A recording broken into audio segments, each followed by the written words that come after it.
another kind of sentences, another type of sentences in the subjunctive. I already have a lot of stuff written up here on the wall for you.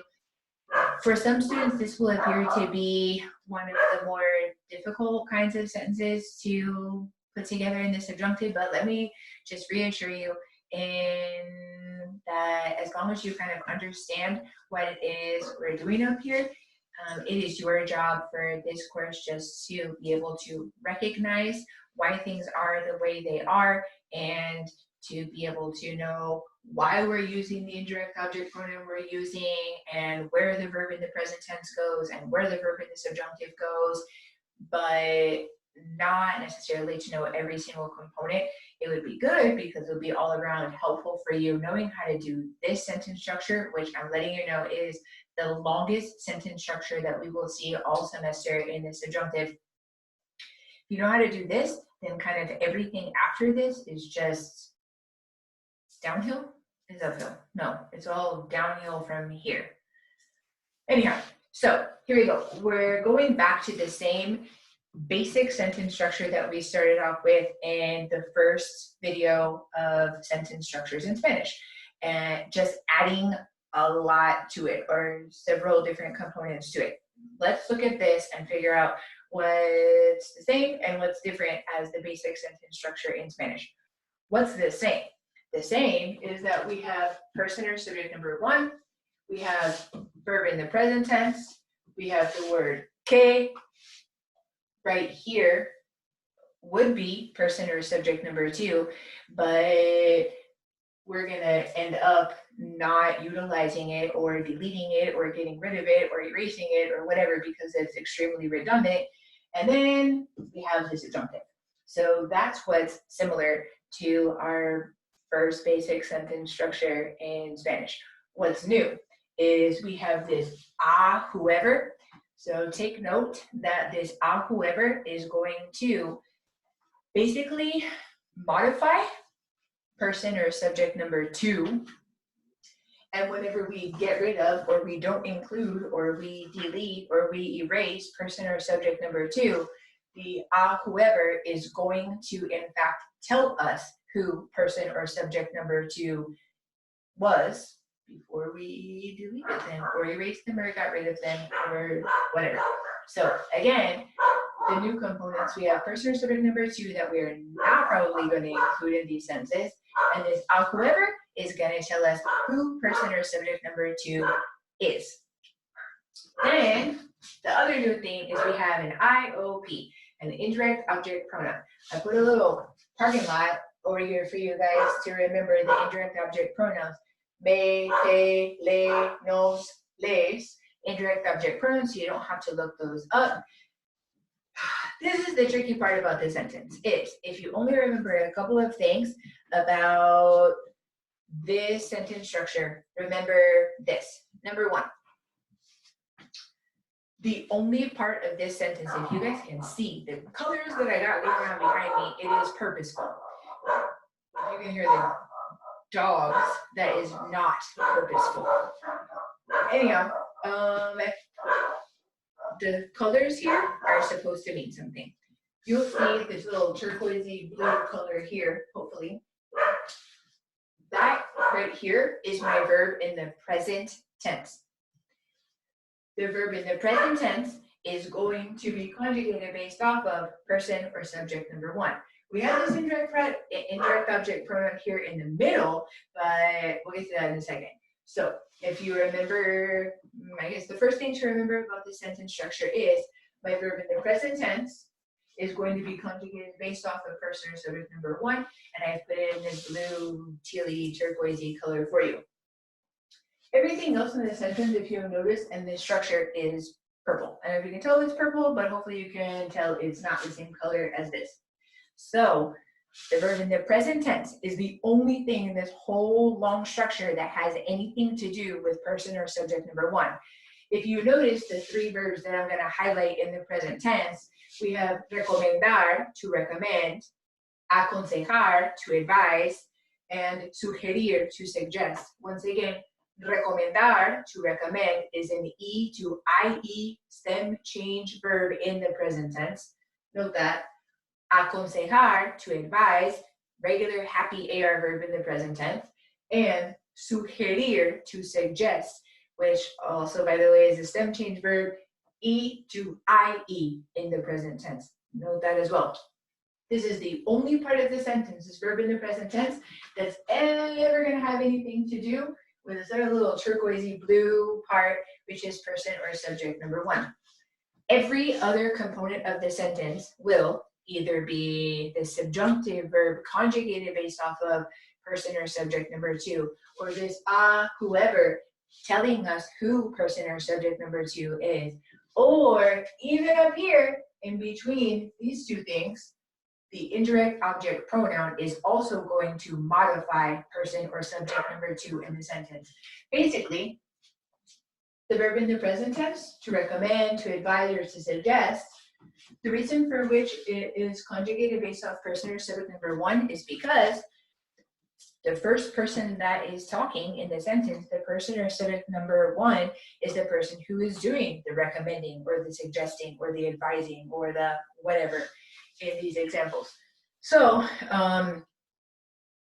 so remember that the only part of this sentence that has anything to do with person or subject number one is the verb in the present tense. And again, we're looking at these three: recomendar, aconsejar, and sugerir. Everything else, all the purpley stuff, if the color change shows up on the screen, has everything to do with person number two. The whoever, the indirect object pronoun, and the verb in the subjunctive. We need to look to person or subject number two to figure out what to do with that purpley stuff up on the board. So here we go. I have this sentence up here with some blanks. We're going to worry about our verb in the present tense first. So worry about what the sentence says later. We're going to worry about what goes in each blank first. If you just follow the structure, I tried my very best to make it kind of line up with the whatever this is, example, model, structure, formula up here and at the top. So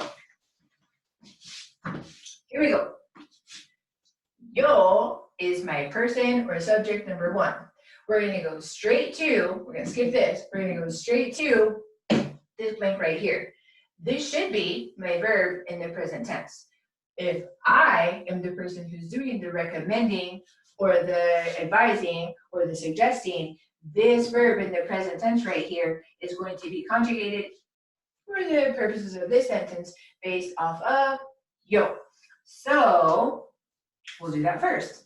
Let's pretend if we wanted to make this sentence, we could do I'm the person who suggests or I'm the person who advises, but we're going to do to recommend, just to practice with that one really quickly, and then we'll do to advise maybe. So the recomendar in the present tense is going to be conjugated based off of yo, and remember that is an E to IE stem change verb, so it'll be yo recomiendo. Remember, present tense conjugated based off of yo down here. If I wanted to do the verb aconsejar, remember I said that was a regular happy AR verb in the present tense. Remember, it would still be aconsejar conjugated based off of yo. So if I wanted to do that, obviously not two verbs in the same sentence like this, but we're just giving examples of what could go in this blank. It could be aconsejo. So either yo recomiendo or yo aconsejo. And then we worry about the rest of the sentence, right? So notice that if you look up here at the formula, I have whoever, and in our sentence we have Hector. His name is not Hector in Spanish, it's Hector. Remember that the H doesn't have a sound, and there happens to be a little bitty accent mark over the E. Hector. And then I have the K. And then I went straight to the verb. This is going to be our verb in the subjunctive. I did not write in my person or subject number two, because if I had, the sentence would have been blah, blah, blah, blah, blah, blah, blah. A Hector que Héctor, and then the verb in the subjunctive. That's redundant. We don't need that. So that's the reason for which in most of these sentences, you're not going to see a person or subject number two kind of laid out here after the word K. But if you were paying attention a few minutes ago, where do we look to find who person or subject number two is? We already know that person or subject number one in this sentence was yo.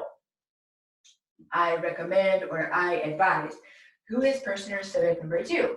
I said for you to look at this whoever, and in this case it's Héctor, and that is who our person or subject number two is. So every other blank in the sentence is going to be based off of this Hector dude or this Héctor. My verb in the subjunctive, estudiar. I give you an easy verb for this. Estudiar is a regular happy verb. It'll be conjugated based off of this dude.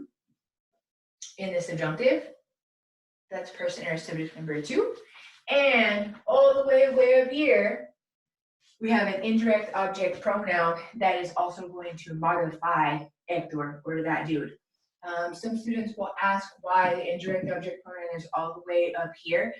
It goes way back to a rule. Whenever we're talking about indirect object pronouns, stuff like that, we say that object pronouns precede conjugated verbs as a rule. So this is a conjugated verb, and that's the reason for which our indirect object pronoun has to go there. But let's just fill in the blanks for right now. So I would ask you again to remember that person number two in this sentence, we can look to this Héctor to figure out who that is. And then I'm going to ask you, which indirect object pronoun modifies Héctor? So you have to look over there. We know it's me, te, le, nos, les. Those are indirect object pronouns.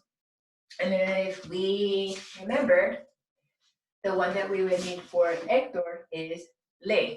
So we're going to go all the way over here and put le in our sentence right here, because we are modifying Héctor. Then we're going to go back here to our verb in the subjunctive, estudiar, conjugated based off this person or subject number two. And we have done this verb before, so we know that if we wanted to do in the subjunctive, we would do yo box of the present tense, get estudio, and then drop the O, and then add the appropriate subjunctive endings, and this would be appropriate for this sentence. Estudie is conjugated based off of Héctor, and the le is our indirect object pronoun that modifies Héctor. So this whole sentence would be, yo le recomiendo a Héctor que estudie, which could mean I recommend to Hector that he study. That might sound a little bit weird or a little bit formal, but I promise you, little bitty kids in elementary school use sentence structures like this in the Spanish-speaking countries. So, like, for example, if there's a little kid and he wants his mom to buy something, he will say something like, Mom, I want that you buy me that, or Mom, I recommend that we go home right now because my favorite cartoon is on, or something like that. So even though it sounds really odd and really formal, it is correct in English, and even if we don't use this structure all the time, and this is the only way to do this in Spanish, and please remember that we are speaking at a very kind of little kid level for fluent Spanish speakers. And this is normal for little kids as fluent Spanish speakers. So again, the sentence would mean something like, yo le recomiendo a Héctor que estudie, would be, I recommend to Hector that he study. If we wanted to switch up the verb recomendar for the verb aconsejar, like we already have, then the sentence would be advise, right? I advise to Hector that he study.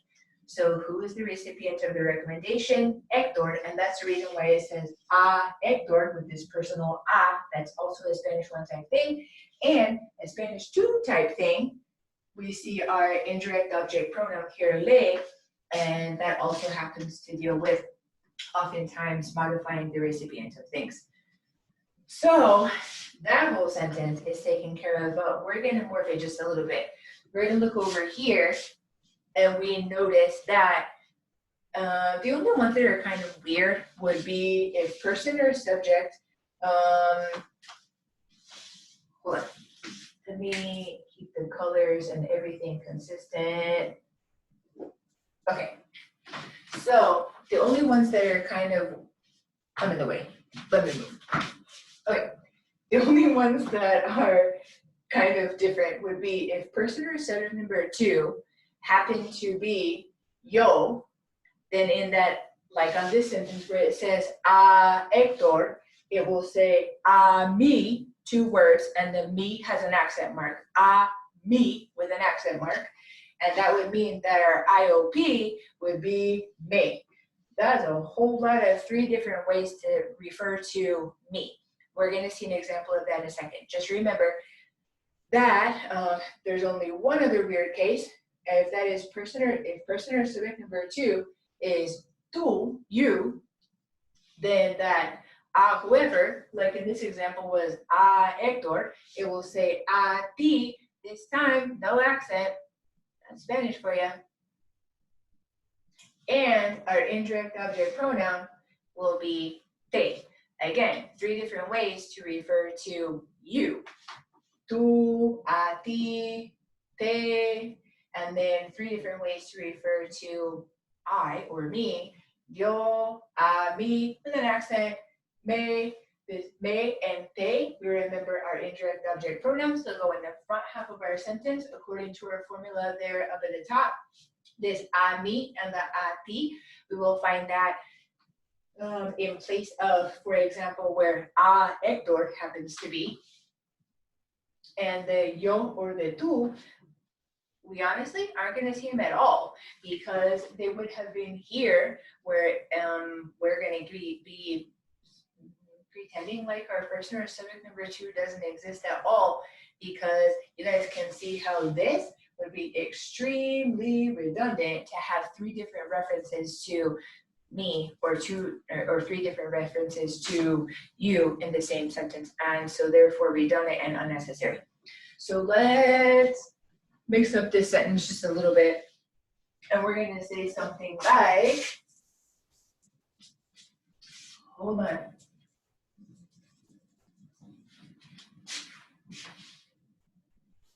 What if I wanted to say,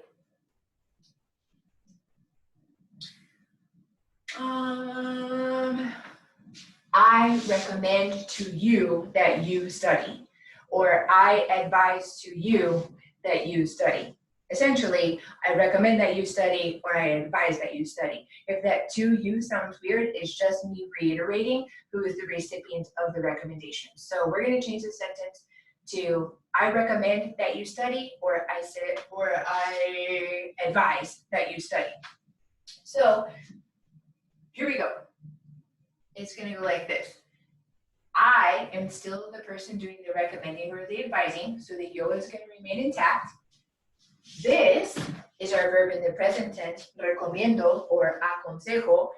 That's still in the present tense, conjugated based off person or subject number 1, so that can still remain as is. But if I'm doing the recommending to you, then if you remember what I just said over there a few minutes ago, this has to be the, no accent mark, and that will clue you into, if this says a ti, then technically person or subject number 2 is tú. So that will clue you into the fact that estudiar needs to be in the subjunctive, conjugated based off of tú. So let's go ahead and do that. We have done this verb before, so it shouldn't be that hard. Estudies is the subjunctive of estudiar, conjugated based off of tú. And how do we know that that's a person based off of whom we need to conjugate the verb? Because we look here at this a ti, and we know that if this says a ti, that person or subject number 2 is tú.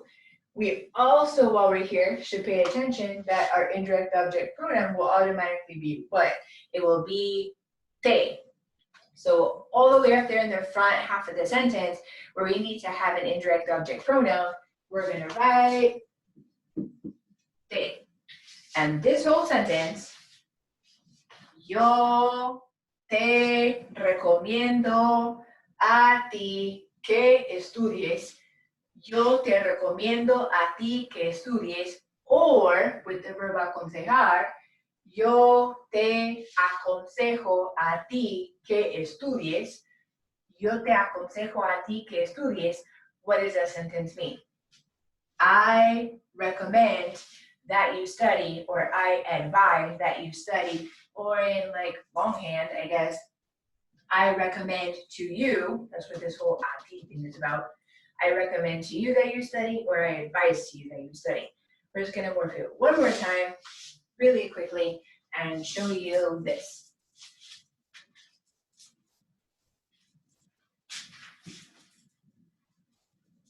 So I am going to put this sentence together, pretending that person number 2 now is yo.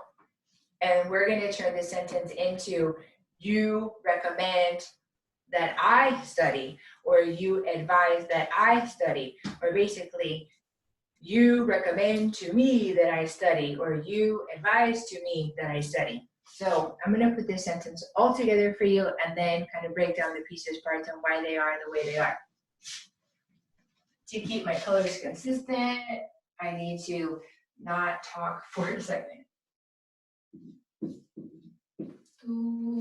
Okay, maybe I'll talk, but I didn't talk to myself.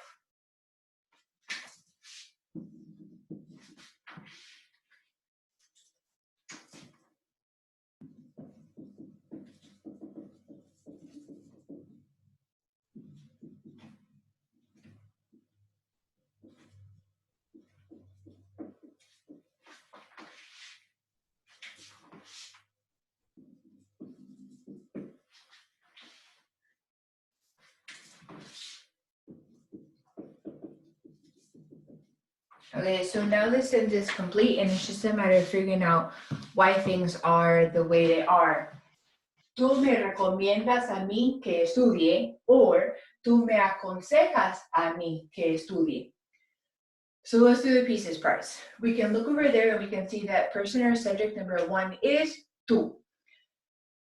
If we go to our blue turquoisey-ishy color, we can see that I have conjugated this verb in the present tense, and it is conjugated based off of tú, person or subject number 1. So, recomiendas, present tense, E2I, E stem change verb, or aconsejas, regular happy AR verb in the present tense, and both of them conjugated based off you, because you're the person who's doing the recommending or the advising. All the purple stuff, everything that's not this blue turquoisey tealy color, is all going to modify or be conjugated based off of or refer back to person number 2. Who is person number 2? We gotta figure that out. And how can we figure that out? We don't have an explicit person or a subject number 2 in the sentence, because it would normally, if you look, it would normally go right here before our verb in the subjunctive. So how do we figure this out? If you remember the stuff we were talking about over here, this will be a little bit easier. If you look here and you see a mí with an accent, that tells you that person or subject number 2 is yo, and that your IOP, your indirect object pronoun, all the way there in the front half of the sentence will be me. So just by looking at this a mí, we can see that we need to conjugate our verb in the subjunctive based off of yo, and that's why we have put estudiar in the subjunctive, conjugated based off yo. Estudie is our subjunctive, conjugated based off of yo. And to finish this sentence out, all the way up here in the front, we have our IOP, our indirect object pronoun, and it is also going to modify that yo that doesn't exist technically because it would be redundant. or it's going to modify that a mí, and our indirect object pronoun will be me. So once again, tú me recomiendas a mí que estudie, or tú me aconsejas a mí que estudie. The last example I just put up here, honestly, because it's a long sentence. Yeah, both lines. It's just one sentence. I'll get out of the way in just a second so you can see it. But a lot of people see a long sentence and for some reason it seems unmanageable, or like, I don't know, non-palatable, impalatable, whatever that word is. It seems like it's going to be really hard, but it's not that hard. So we'll just look at the sentence, break it down, figure out what it means, and then we'll be done with this little bitty lesson. So we have el doctor, or we could say el médico, maybe if we wanted to say doctor. So el doctor or el médico, if you prefer that word. That's going to be our person or subject number one, the doctor. If we look here at our verb in the present tense, it's going to be conjugated based off of the doctor, el doctor or el médico. I have chosen this time to use recomendar and sugerir. So once again, recomendar in the present tense is a stem change verb, E to IE, and you might be able to see here already, or if you're paying attention at the very beginning of the video, I mentioned that sugerir was also an E to IE stem change verb in the present tense. So we have el doctor recomienda, or el doctor sugiere, and that's probably the easy part, because that's person or subject number one, and that's our verb in the present tense. Remember, all the rest of the sentence is going to have everything to do with person or subject number two. So, we have to figure out who person or subject number two is. And the only way that we can figure that out is by looking at the whoever. So we've got this other dude over here, Manuel. Manuel, when we see that whoever, that's going to tell us who person or subject number two is. That's going to affect our verb in the subjunctive. That's going to affect also our indirect object pronoun. So we have Manuel. Let's do the potentially easier part first. Manuel. Which IOP matches Manuel? This one right here. So we go ahead and throw in the front half of the sentence, le, because that's the IOP, the third person singular IOP that matches or modifies Manuel. And then we get all of the verbs in the subjunctive. Even though this is a really long sentence, I gave you all verbs that are regular, happy verbs, and it's just a matter of putting them in the subjunctive. Remember that the indirect object pronoun is going to modify person or subject number two, in this case, Manuel, and also the verbs in the subjunctive are going to be conjugated based off of person or subject number two. Once again, in this case, Manuel. So we have, if you look up here, we have the K, and then generally we have the subjunctive. That will be the verb tense or the verb mood that is needed after the K. So like, let's call it our second clause of the sentence. We have our K. We have the verb descansar. It means to rest. Descansar, to rest. Even if you've never seen this verb before, like I said, it's a regular happy AR verb. We're going to put in the subjunctive, so it's going to have opposite endings. So it's going to have like ER verb looking endings.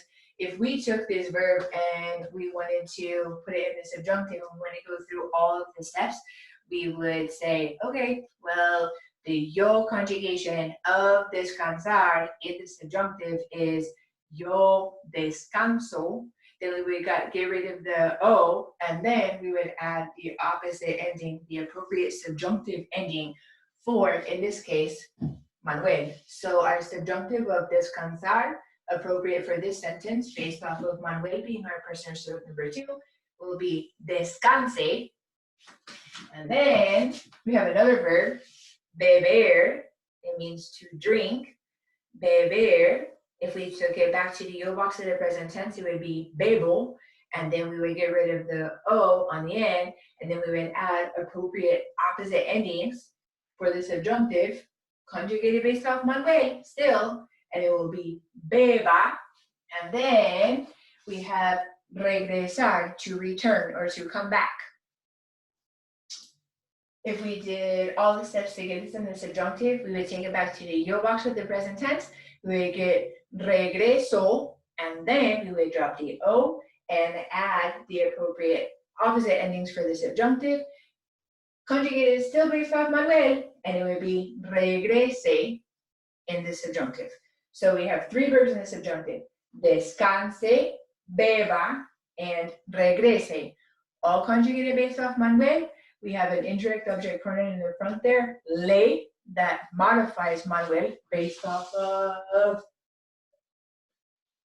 this, if you can see it. And the only part of this sentence, just to kind of this full circle moment, when I said with this big, huge, long structure where we're adding things to our basic structure, the only part of this sentence that has anything to do with person or subject number one is going to be our verb that's in the present tense. In this case, recomienda or sugiere, conjugated based off of el doctor or el médico, if you chose to use that instead. The whole sentence, hold on, can you see it? Yeah, maybe not. Yeah, you can. Okay, the whole sentence is el doctor le recomienda or el doctor le sugiere, depending on which one we wanted to use. So let's go recomendar, right? El doctor le recomienda a Manuel que descanse, que beba muchos líquidos y que regrese en 2 semanas. Again, it's a long sentence, but it shouldn't be that hard. Like we went through it step by step, and they're all regular happy verbs. So again, el doctor le recomienda a Manuel que descanse, que beba muchos líquidos y que regrese en 2 semanas. What does the sentence mean? We can figure this out together. The doctor recommends to Manuel that he do what? What is the doctor recommending that Manuel do? We said this means to rest, so the doctor recommends that Manuel rest, that he what? Drink muchos líquidos, that he rest, that he drink a lot of liquids, y que regrese en 2 semanas. Regresar meaning to return. So the doctor recommends that Manuel rest, drink a lot of liquids, and returns or that he returns or comes back in 2 semanas, in 2 weeks. That, again, is kind of the longest, most difficult structure that we're going to see in the subjunctive. So like I said, kind of at the outset, if you can do this kind of sentence and if all this makes sense to you, then there's nothing that's going to be challenging in the subjunctive, hopefully, with anything you ever see in the subjunctive. And so the next time you guys see another video, it will be supposedly a different grammar point with the subjunctive. It's gonna feel like same thing, different day, and essentially that's how you should look at it. So in the meantime, just continue to practice conjugating verbs in the subjunctive and just get used to what these sentences are feeling like, what they're looking like, what the structures are. We've seen now a couple of different sentence structures, the basic kind and the one with the impersonal expression that was like, es importante, es necesario, es bueno. And now this big old huge long, supposedly confusing one, but hopefully this helps just a little bit for you to understand. Thanks.